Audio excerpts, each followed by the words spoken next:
बढ़त के साथ तो खुलेगा, साथ ही खबर भी है। सरकार ने एनटीपीसी के 3 पावर प्लांट के लिए कोल लिंकेज के लिए 3 साल का एक्सटेंशन दे दिया है। इस पे ज़्यादा जानकारी हमको दे रहे हैं मेरे सहयोगी हैं प्रकाश। प्रकाश, जरा बताइए एनटीपीसी के रिगार्डिंग ये खबर।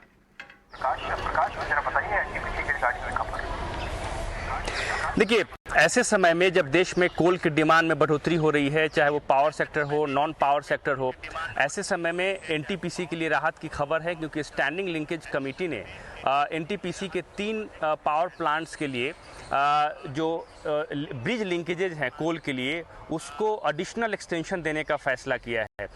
एनटीपीसी के अगर आप बाढ़, टांडा और बरौनी पावर प्लांट्स की बात कर लीजिए, इसके लिए ब्रिज लिंकेज में एक्सटेंशन, अतिरिक्त एक्सटेंशन देने का फैसला किया गया है। करीब 4000 मेगावाट की कैपेसिटी के पावर प्लांट्स हैं और इनके लिए 3 साल का एडिशनल ब्रिज लिंकेज एक्सटेंशन देने का फैसला स्टैंडिंग लिंकेज कमेटी ने किया है। तो ये काफ़ी बड़ी राहत है। हालांकि एनटीपीसी के 2 और पावर प्लांट्स हैं, एक है लारा में और दूसरा दर्लीपल्ली में, उसके लिए एडिशनल एक्सटेंशन देने पर सहमति नहीं बनी है स्टैंडिंग लिंकेज कमेटी की बैठक में, और उम्मीद ये है कि करीब 3200 मेगावाट कैपेसिटी के ये दोनों पावर प्लांट्स हैं, इनके लिए एक्सटेंशन देने पर फैसला जो है वो अगली बैठक में हो सकती है।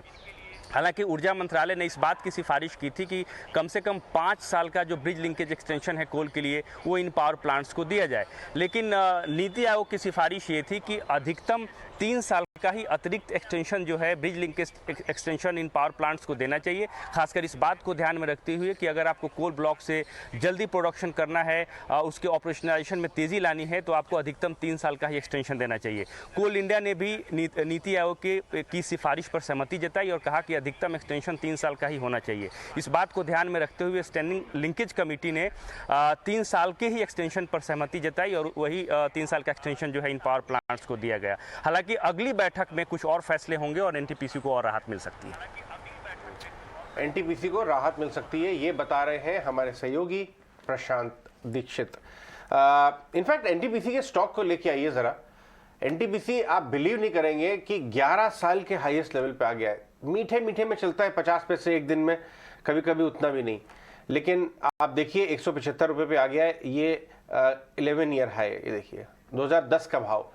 प्रशांत, एनटीपीसी पोजिशनल लॉन्ग है क्या एफिनो बेस्ड?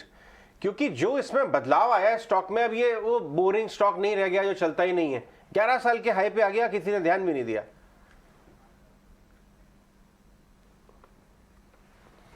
जी अजय जी, बिल्कुल। आई थिंक बहुत अच्छा ब्रेकआउट एंड विद वॉल्यूम है, तो मेरे हिसाब से इट्स अ पोजिशनल बाय। आप करीबन 165 के नीचे, या जो और लॉन्ग टर्म इन्वेस्टर 160 के नीचे भी स्टॉप लॉस रख सकते हो। और मुझे लगता है ये जो पूरी कंसोलिडेशन डेप्थ थी, यानी करीबन हम पकड़ेंगे 160 से लेके 100 तक, तो ये 60 पॉइंट अब रेप्लिकेट होने चाहिए और टारगेट हमें आना चाहिए करीबन 220 तक का। स्लो मूवर है तो definitely it will be a test of patience, but जैसे मैंने कहा, विद द राइट माइंडसेट आप डेफिनेटली इस पूरी मूव को कैप्चर कर सकते हो। तो 160 के नीचे स्टॉप लॉस रख के आप बिल्कुल होल्ड करो, क्योंकि अगर 160 ब्रेक हो जाए तो ये जो ब्रेकआउट दिखा रहा है वो इनवैलिड हो जाएगा और हमें एग्जिट करना होगा। बट ओवरऑल मुझे लग रहा है कि हम 200 से लेके 220 इस पोजिशनल लेवल के लिए डेफिनेटली एक मूव देख सकते हैं।